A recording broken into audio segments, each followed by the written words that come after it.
আসসালামু আলাইকুম। আমি নাবিদ আল জুবায়ের, সাংগঠনিক সম্পাদক, wild life and snake rescue team in Bangladesh.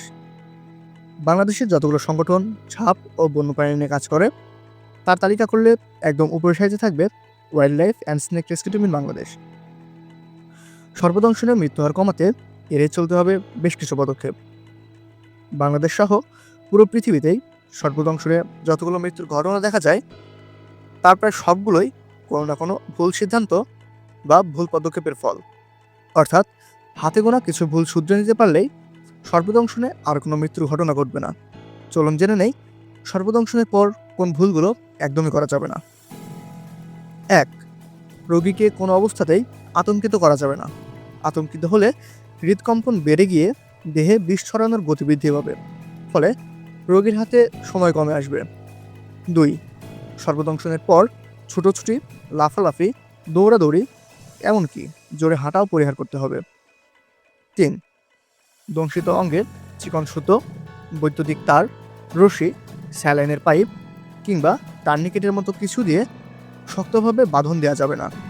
এতে রোগীর শিরা ও ধমনী ফেটে বা রক্ত চলাচল বন্ধ হয়ে অঙ্গহানির প্রবল সম্ভাবনা থাকে। ৪. চন্দ্রগুড়া ও সবুজ বোড়া সাপের কামড়ে ক্রেপ ব্যান্ডেজ ব্যবহারেও নিষেধাজ্ঞা মানতে হবে। ৫. দংশিত স্থানে কোনো রাসায়নিক, জড়িবুটি বা গাছগাছালি দেওয়া যাবে না। ৬. চা, কফি, সিগারেট, মদ্য পরিহার করতে হবে।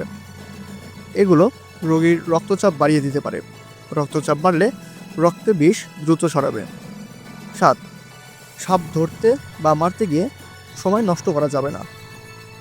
৮. ক্রেপ ব্যান্ডেজ বা বাঁধন হুট করেই খোলা যাবে না।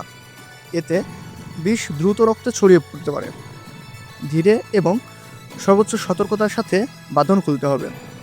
৯. রোগীকে কোনোভাবেই ঘুমাতে দেওয়া যাবে না। ঘুমিয়ে গেলে রোগীর শারীরিক অবস্থা পর্যবেক্ষণ করা অনেকটাই অসম্ভব হয়ে পড়ে। ১০. রোগীকে পানাহার থেকে একদম বিরত রাখতে হবে। তরল বা কঠিন কোনো খাবারই খাওয়ানো যাবে না। নিউরোটক্সিনের প্রভাবে খাদ্যনালীর কার্যক্ষমতা স্থবির হয়ে যেতে পারে, ফলে গলায় খাবার আটকে রোগীর মৃত্যু হওয়ার প্রবল সম্ভাবনা থাকে। ১১.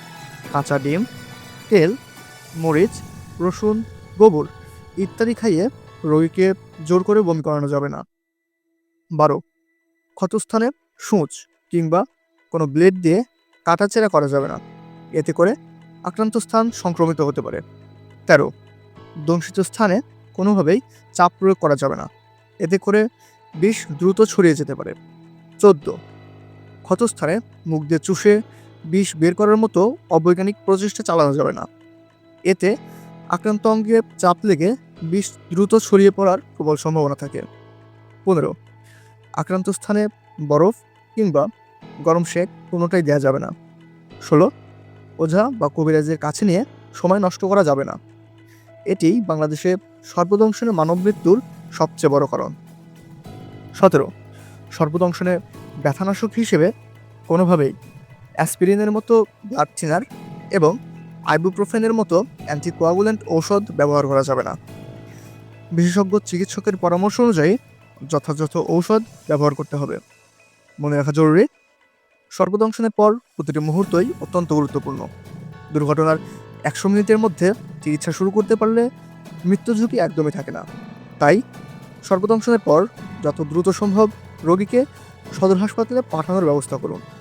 আমাদের সবার সম্মিলিত প্রচেষ্টাই সম্ভব করতে পারে ভুলের শিকল ভেঙে সর্বসচেতন বাংলাদেশের স্বপ্ন। তাই আসুন সবাই মিলে গড়ে তুলি সচেতনতা, রোধ করি সর্বদংশনের মৃত্যুজনিত দুর্ঘটনা।